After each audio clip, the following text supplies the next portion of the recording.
اللہ کے ساتھ کاروان صاحب حسین کو جوائن کیا تھا، ان کے ساتھ ایک معجزہ پیش آیا، تو آئیے جانتے کیا معجزہ تھا اور تفصیلاً ان سے پوچھتے ہیں۔ السلام علیکم۔ وعلیکم السلام۔ سسٹر آپ بتائیں گی کیا آپ کے ساتھ واقعہ پیش آیا تھا؟ جی سب سے پہلے تو بسم اللہ الرحمن الرحیم، اور ہم لوگ یہاں 22 محرم کو 22 سپٹمبر کو لاہور سے کراچی کے لیے چلے تھے۔ میری امی بہت بے حد بیمار تھیں، نہ بول پا رہی تھیں، نہ کھا پا رہی تھیں، نہ چل پا رہی تھیں، بے حد تکلیف کے ساتھ جیسے بھی انہوں نے سفر کیا۔ ہمیں 36 لوگوں نے کہا کہ مت لے کے جائیں کیونکہ ان کو ہر ہفتے میں 2 دفعہ ڈائلائسس ہوتے ہیں۔ شی از ویری سک۔ ڈاکٹرز نے بھی کہا کہ آپ بہت بڑا ایڈونچر کریں گے، لیکن ہمیں یقین تھا کہ ہم جب مولا رضا کے روضے پہ پہنچیں گے تو ہماری مشکل حل ہو جائے گی۔ ہوا اس طرح کہ جس طرح بھی ہوا کہ ہم نے تکلیف سے 12 دن کا سفر کاٹا، اور اس کے بعد جب ہم مشہد کی ٹرین میں بیٹھے ہیں نا، اسی وقت میری امی نے بولنا شروع کر دیا تھا۔ اور جب ہم اللہ کے فضل و کرم سے مشہد پہنچے ہیں تو میں اپنی امی کو لے آئی، اور میں یہ سوچ رہی تھی کہ میں زری پہ کہاں باندھوں امی کو۔ یہاں پہ اتنا رش تھا کہ زری کے اوپر تک لوگ، ایک مجمع لگا ہوا تھا، اور میں سوچ رہی تھی کہ میں امی کو زری پہ باندھنے کے لیے لائی ہوں، مولا اب کس طرح ہم باندھیں، اب آپ ہمیں رستہ دکھائیں۔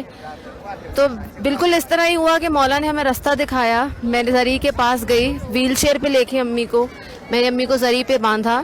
یہ ان کے ہاتھ کے ساتھ آپ دیکھ رہے ہیں کہ یہ بھی ڈوری بندھی ہوئی ہے۔ میں نے ان کو ویل چیئر پہ ہی موجود تھیں اور ان کو زری کے ساتھ باندھا، اور ہم کوئی 2-2.5 گھنٹے کھڑے رہے، اور میں نے مولا سے کہا کہ مولا ہمیں نہیں معلوم، ہم جانتے ہیں کہ آپ اولو الامر ہیں اور ہم یہاں آئے ہیں تو آپ سے شفا لے کے ہی جائیں گے، نہیں تو ہم یہیں کھڑے ہیں چاہے جتنا بھی وقت ہو جائے۔ بے حد مضبوطی سے ڈوری باندھی تھی جو ابھی تک یہاں بندھی ہوئی ہے، لیکن جالی سے 2.5 گھنٹے بعد میری آنکھوں کے سامنے ڈوری خود بخود کھل گئی، اور اس کے بعد میں گھر آ گئی۔ ہمیں الارم تو مل گیا تھا کہ ڈوری خود بخود کھل گئی ہے، تو بے شک مولا کا کرم ہو گیا۔ ہم نے مولا کو سلام سجدہ کیا، ہم گھر آ گئے۔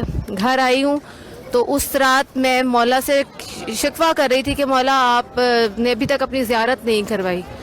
تو میں جب سو گئی تو مجھے خواب میں مولا موسیٰ کاظم کی زیارت ہوئی، جیسے ایک جالی کا دروازہ ہے وہ کھلتا ہے، اس میں سے دھواں نکلتا ہے، اور ایک لمبے قد میں ہرے امامے میں سفید لباس پہنے ہوئے ایک بزرگ آتے ہیں جن کے چہرے پہ برقع ہے۔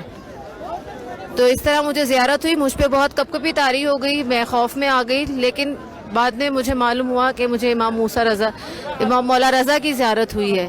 اور اس کے بعد اگلی صبح میری امی ماشاءاللہ آج 3 دن ہو گئے ہیں، she is eating, she is sleeping well, she is walking, وہ خود سے چل پا رہی ہیں، خود سے کھا رہی ہیں، خود سے واش روم جا رہی ہیں، اور شی از مچ بیٹر۔ اور آج میں نے جب ہم مولا رضا کے لنگر کرنے گئے تو میں نے امی کی ویڈیو بھی بنائی کہ جنہیں میں ایک ایک نوالا اپنے ہاتھ سے کھلا رہی تھی، آج انہوں نے چھری کانٹے سے کھانا خود کھایا ہے۔ تو ہمارے لیے اس سے بڑی بلیسنگ کوئی نہیں ہے کہ ہم جس تڑپ سے اور جس امید سے آئے تھے یہاں، یقیناً مولا نے ہماری سن لی ہے۔ If she is some better تو شی ول بی مور بیٹر، اور اس سے بڑی جو ہے ہمارے لیے کوئی نہ معجزہ ہے، اور ہمیں یقین تھا کہ ہمیں جس مقصد کے لیے آئے ہیں ہمیں مل جائے گا۔ اور مولا نے ہم جس تڑپ سے ہم مولا سے ملنے ہیں، مولا بھی اسی تڑپ سے ہم سے ملے ہیں، کیونکہ 22 زائرین ہیں ہمارے ساتھ۔ ہم کاروان صاحب حسین کے ساتھ آئے ہیں کراچی سے، 22 زائرین ہیں، لیکن 22 زائرین میں سے مولا نے ہمیں بشارت دی اور ہمیں خواب میں آ کے ہمیں بھی اسی تڑپ سے مولا ملے ہیں جس تڑپ سے ہم مولا سے ملنے آئے ہیں۔